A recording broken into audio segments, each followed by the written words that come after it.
Welcome back to the channel, folks. It's time for more scripting challenges. That's right, we're going to be casting another game where every X minutes, a certain condition will roll, and we have to adhere to that. It's a handicap, it's a challenge. So let's get underway. We're going to start the script up now, so we can roll the first one. Handicap selected. Use thou and I correctly.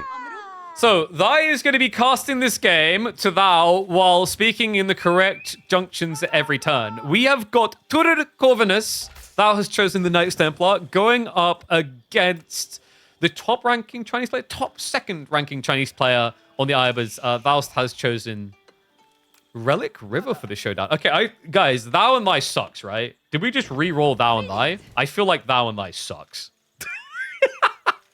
We can do better than this trash. Handicap selected. An imaginary co-caster. Okay.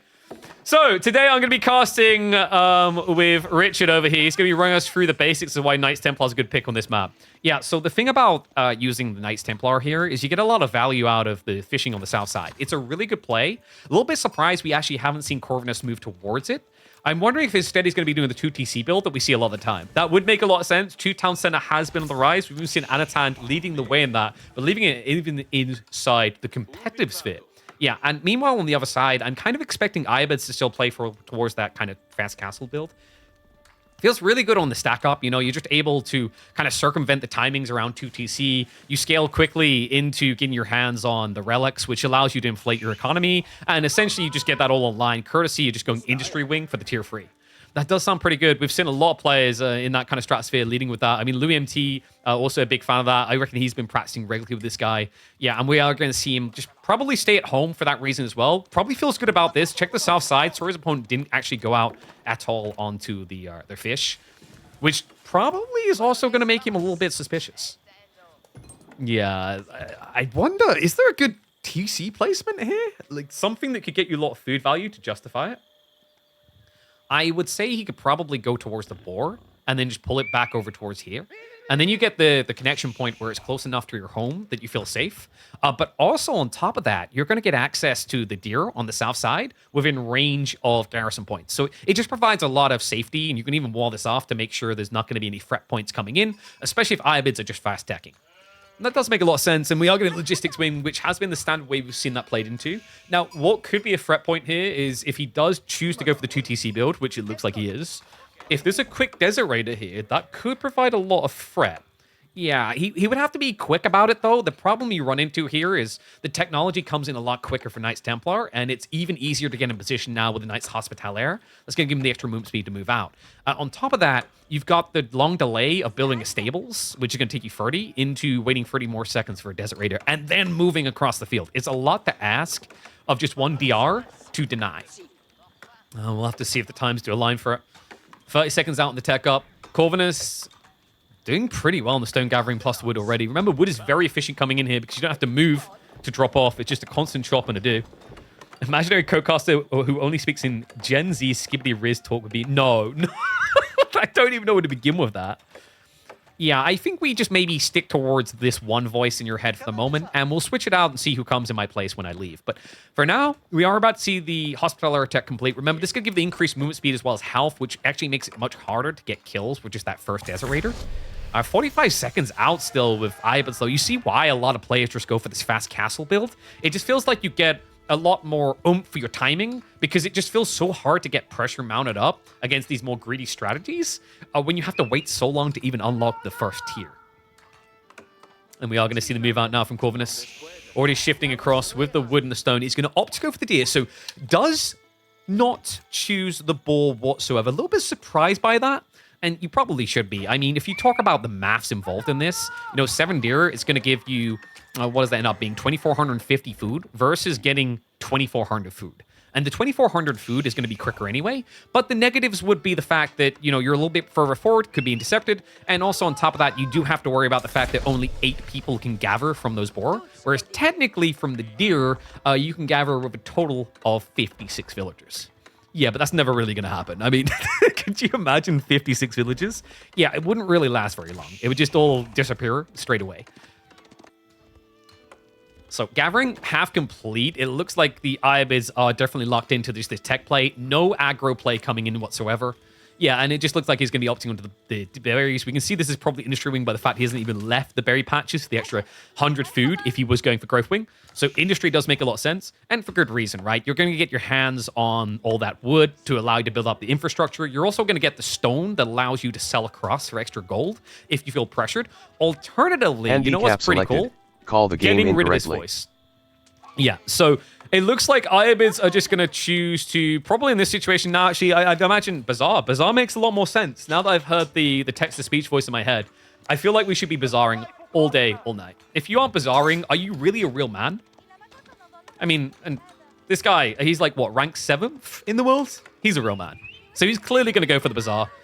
Well, Corvinus, I imagine he's probably now going to just build an Omega LOL army of archers to just try and contest the camels, because as we know, camels have a supervious, is that even the right word? Weakness, now I'm on the wrong challenge, to arrow fire. Yeah, camels don't like it, because the problem they run into is when you shoot a camel an insurmountable amount of times with arrows, they turn into porcupines.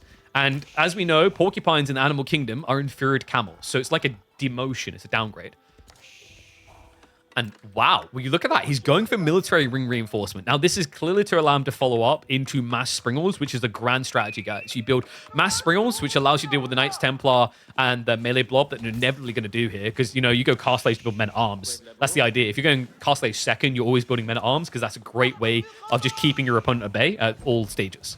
Because, as we know, big chunky man in armor cannot be stopped. Also, it's historically accurate to play Knights Templar with mass men-at-arms. If you're not doing that, are you really playing the game in an immersive way?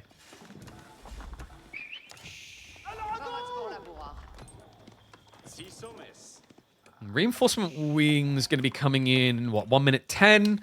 Now, obviously, he's going survival techniques. This is prepping him to go pro scouts. I mean, just look at the map, guys. It speaks for itself. There is still 14 deer on offer. You'd be crazy not to take that type of deal, especially if you're building into camel lancers just to have control.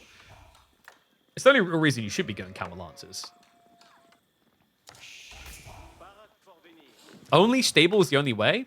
I don't think that's true. What, for Knights Templar? Absolutely not. For Knights Templar, you need to build as many Raxes as possible to just get raw men-at-arms out. If you did not have 50 men-at-arms in Castle Age, did you ever live in the Castle Age? You know, have you guys ever seen depictions of, like, Knights Templar? Let me just pull one up right now. I'm going to show you what they look like. You guys ready for this? Well, you look at that. That right there, that is how real men dress. And the only unit that fills that role is the men-at-arms. Because the Templar bros, like, I don't see any horses in those images. At this point, people who are really hoping for, like, accurate explanations of AoE4 are praying for a new handicap to be rolled, like, right now. Corvinus, of course, is going to level up with Castile. It's the only real manly choice to make here.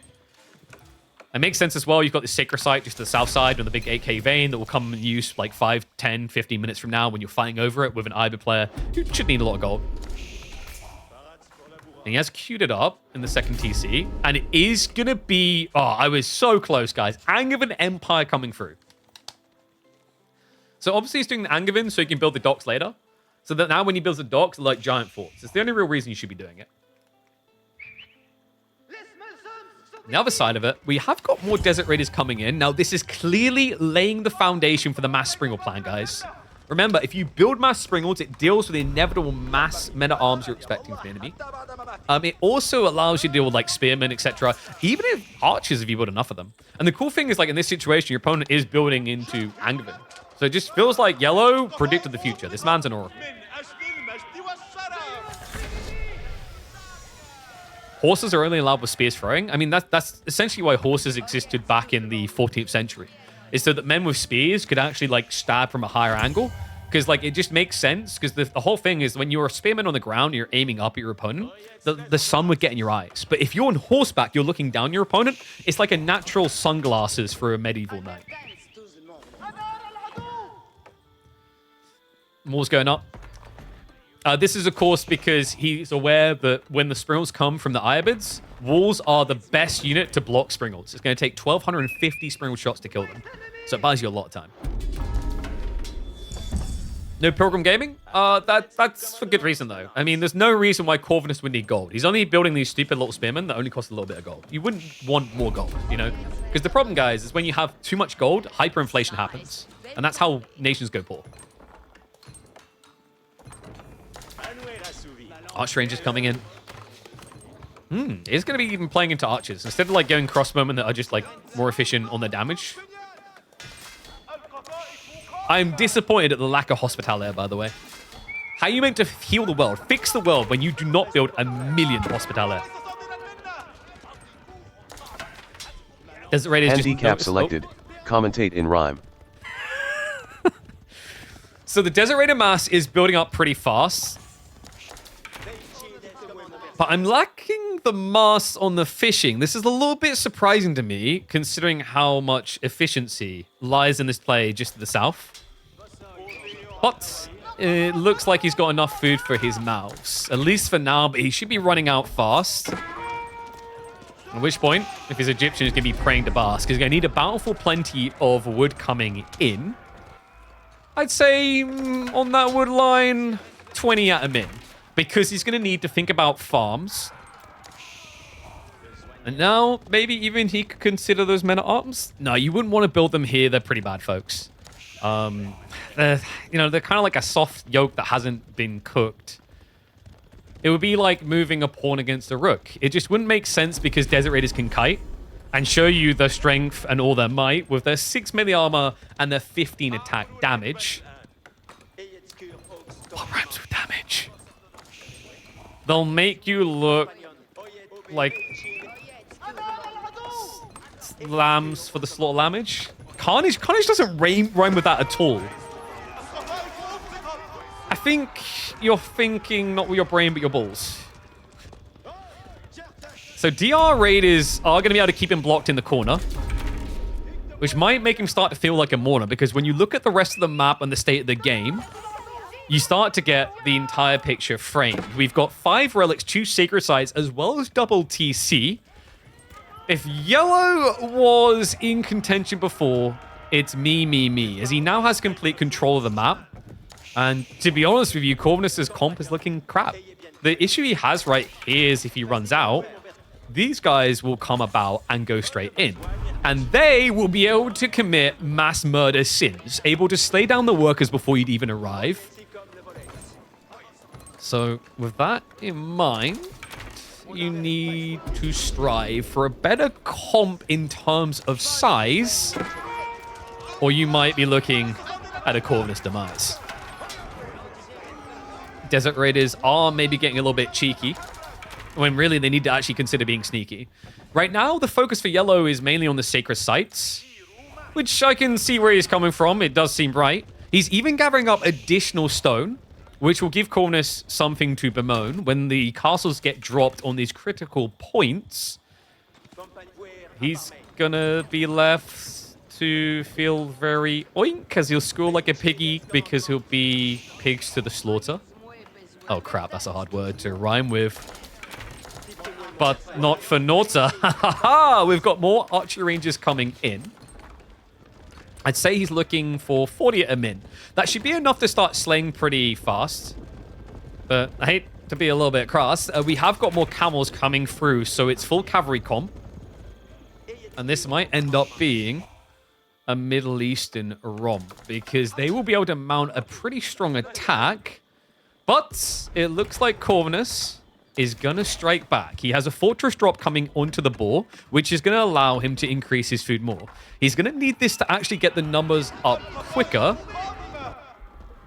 before he... Oh no, I'm looking at my keyboard for a word that rhymes with quicker, but we've got to keep this sentence going so it doesn't end. And that was pretty smart. You could say even slicker. The way we kept going until we found a word does make this challenge seem a little absurd. We have got the mass spearman coming out to guard on the goal to the north, which he will need to move far... Crap, I've missed a word. What was the word? Quad, some far... I was going to say farquad, which would have rhymed. I don't know why I was saying it in time, but we do have the gold now being gathered up quick. We've even got a few hospitalaire to make sure that the health balls aren't too slick. We have got a timer ticking down towards 7, as well as free TC. This man is... might as well mass up 11. I mean, it's not quite an Abbasid level of strat, but it does keep Corvinus away from the Sacred Site map, which is going to generate the extra gold, which is going to allow him to get past the good old Desert Raiders and into the crossbow comp, which will save him. The question now is, when is the next roll so I can get away from this and try... why have I got what rhymes with him, Jim, Yim, Bim, Vim? He's gonna strike out with Great Vim. There you go. You didn't know that I could do that, did you? Handicap selected. Villager watch. All right, guys. So we're this critical point of the game, 15 minutes in, where really what we're looking at is, what are the workers up to? Look at them. The majestic beings as they gather the berries that are critical to success.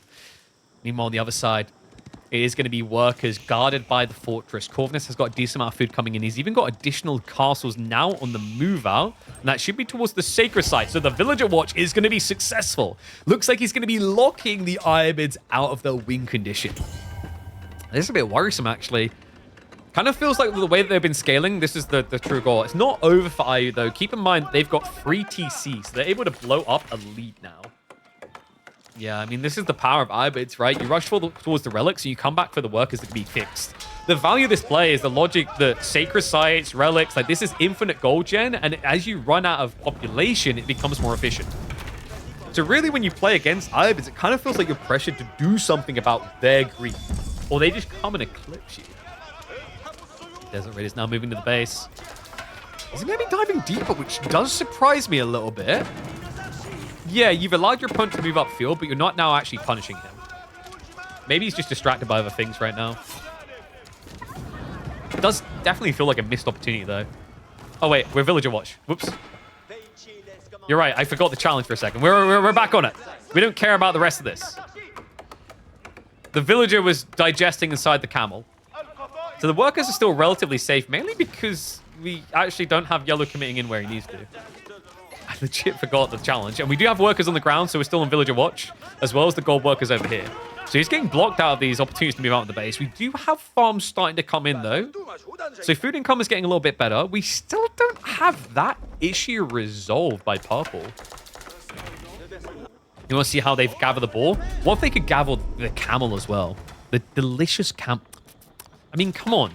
You know, it's a meaty thing. You just open it up and find your long-lost cousin that got devoured by the camel earlier.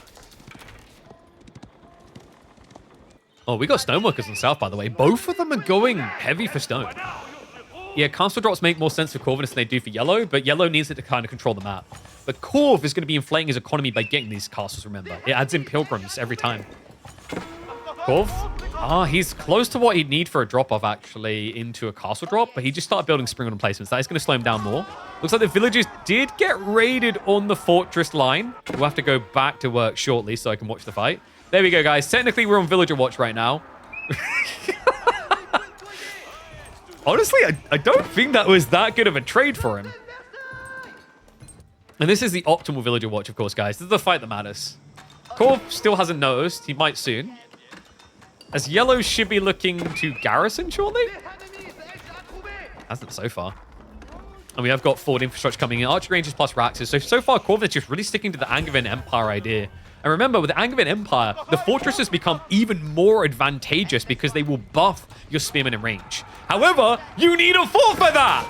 Villager watch, more like criminal watch here. Workers have to shift away. They'll be running back towards the safety of the wall soon. But that does mean that Yellow will get the bountiful plenty on the stone here. And handicaps roll every 5 minutes. So every 5 minutes it changes. The triple TC is coming along nicely now. Yellow with a 13 worker lead. He does have a military size issue, though. Not looking to size shame him too much, but he does need to get the numbers up fast. And Gulam is not a way of blowing quickly. It's more about quality with this choice. Oopsie, those aren't workers. Get back over here. Farms are now coming in the back. So yeah, Corv has started to run out of temporary food sources, right? Like the berries practically all gone. There's only one batch left. The boar is almost exhausted too. So he needs to start getting creative with where he's going. Genitals outrange the camel debuff. Oh, interesting. Could be an intriguing strategy, but there's most of the camel answers you're worried about here. Plus he didn't go genitals. Wait, that's not villagers. Villager, they're here. That's what happens when you read chat and try to do villager watch. Okay, so stone gathering's coming along nicely. Yellow could probably buy time for a castle drop if he kind of edges a fight instead of fully fix it on it. The villagers harvesting the Heart's Content. They are ready for a castle drop. The Golems plus the Camel Lancers are going to spread up. The Archers target firing that backline across moments, taking out that threat from range. However, it is going to be a melee sacrifice here. Yeah, we still don't have a castle drop. Viva the workers. Handicap selected. An imaginary co-caster. And it looks like the clash is going to continue. He does move in now with the Golems. They've got the buffs coming through, which can allow him to hang around here. But the numbers just don't support it. Yeah, it's starting to feel like he's going to need to walk away soon. This is not looking good at the moment for the yellow side. I feel like yellow is overcompensated on the economy and lacks the raw military firepower to deal with the Templar.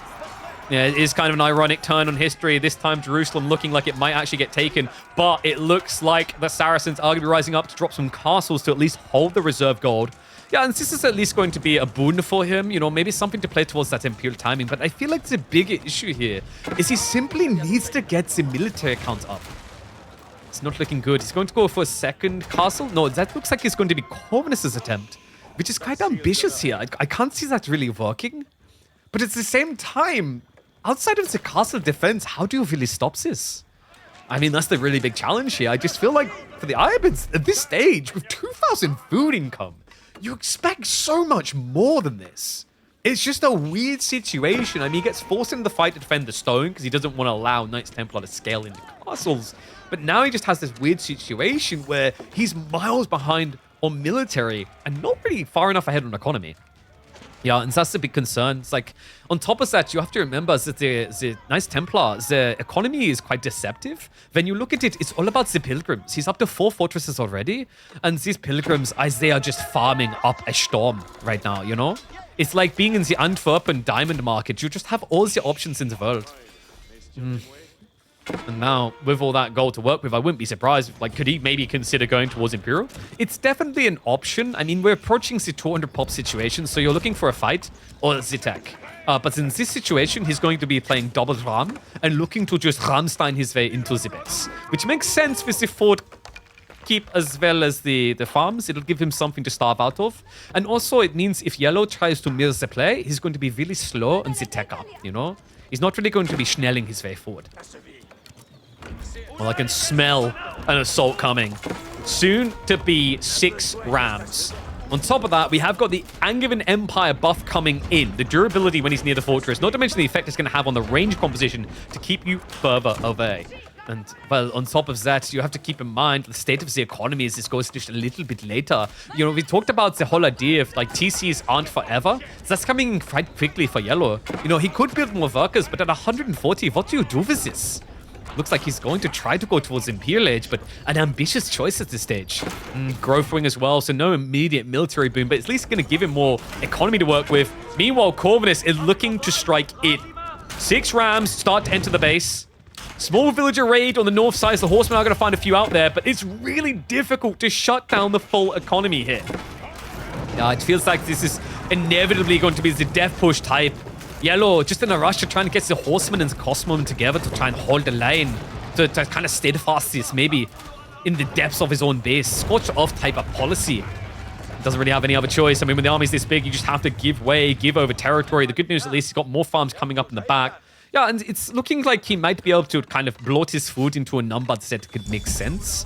Also, on top of that, we're up to what? Tier 4 on the Golden Age. We're lacking the camel attack speed, but that should not really matter with this composition. I think the big concern here is look at the tech. Corvinus now just goes a little bit quicker towards it. Teutonic Order coming in. Wait, what? Okay, so this is something we have to dissect. You do not really see this anymore, but the perk of just extra armor is pretty nuts here. You're going to get +2 on your melee, and that means your heavy spearmen that are already getting mass durability are going to be even harder to destroy. This is pretty smart. It's a creative approach, and does he maybe consider building into the Teutonic Knights? I mean, they're a bit of a controversial unit. It's a difficult one in certain situations because they're slow, but another unit is going to be beefy in a situation where your opponent has nowhere to raid. There's simply just castles everywhere. Yeah, it seems like anytime a raid comes in, everybody can immediately get to the castle. They've got a castle up here, another one over here, 2 to the south side. It's just impossible for him to find a raid. I think you're getting a little bit French there, Hans. What's happening? I don't know what it is. It's something about these words. They're just kind of mixed in. You English people have crap language. See, I don't again. It's phlegm. Well, looks like a big hawk tour of phlegm coming in from Corvinus. Gonna start approaching towards the wall. Mass archer crossbows. A few of the Teutonic orders. Knights gonna be coming through. Handicap selected. Use thou and I correctly. Wait, I thought we got rid of that. I'll re-roll it. We hate that one. That one sucks. Handicap selected. Call the game incorrectly. All right, Yellow has got a mystical defense here. He's got a castle up, which should be able to hold back an entire army. Historically, these castles could hold for years, and all I see is a pitiful Knights Templar retinue that are surely getting called back to the European forces soon. Corvinus now with the dive in, but the shivs coming out for the workers, and these villagers are impenetrable. Look at them, standing against the forces of darkness. The crossbowmen taking so long to kill him. At this rate, the castle actually going to be able to trade out much better. And this army doesn't really matter. Pushing into a choke point like this with mass range, I mean, there's nothing you can do here. It's going to be a failed crusade effort. The Iron starting to stockpile up the numbers and the Ghoulam's necessary to hold on. But wait a second. No, wait. With just archers left, this is perfect. He can efficiently trade out against the crossbowmen. Ignore the Ghoulam striking down everything. They're not going to be able to deal with all these archers. They cannot swing their arms quick enough. Asthma is going to set in before they win that fight. Hold on then. It might be turning a little bit again, however. The Rams on the south side. Can they get through the castle? It looks like they should be able to. The repair crew cannot keep this up. They've only got 130 stone left. But wait, no, in a crazy turn, the Ghoulam's are at least going to be able to bring down the Ram. Corvinus, he's going to leave. Yellow, has he brought this back together, or is it simply that Purple has decided to just let him live? The Teutonic Knights have now arrived. Not such a tanky unit, it would seem. They're only holding back about 20 units at a time. Switching sides when no one's winning the fight. That's the whole point, Gully! Maybe one day you'll understand. Numbers are nowhere near even. Yellow has got an insane lead in the population. If he ever pulls all the workers, he's got this one in the bag.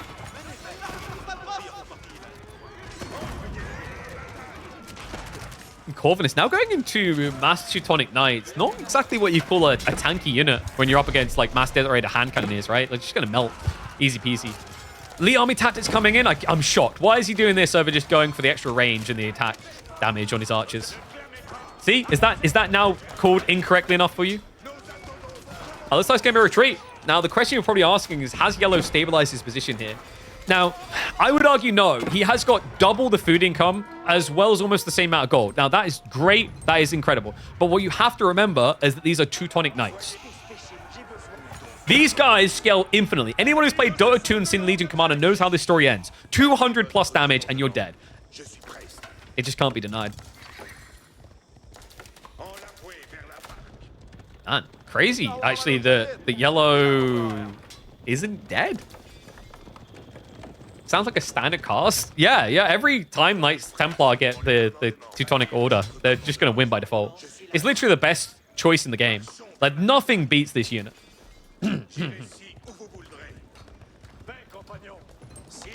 Interesting. Nice Hospitalaire getting added in. Okay, hear me out, guys. This is what we're going to get now. Mass Hospitalaire, Healing Chain into Death Push.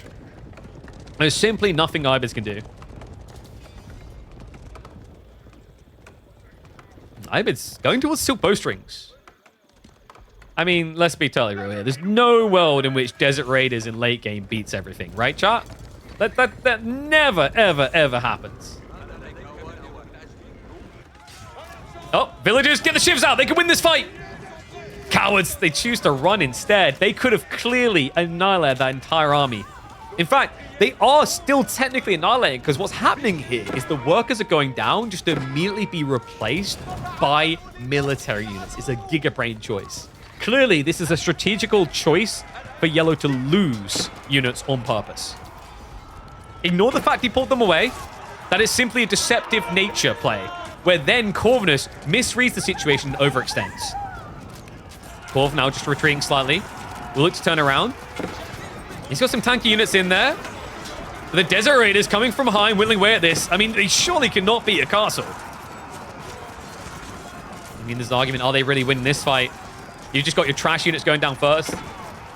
Double castle? What? All right, I take it back. See, guys, when there's 2 castles instead of 1, Desert Raiders are much better at killing them. Because when you've got 100 Desert Raiders and only 1 castle, it's very hard to get everyone attacking. But when there's 2 castles, you can always attack. The food income is still just nuts from Ironmans, by the way.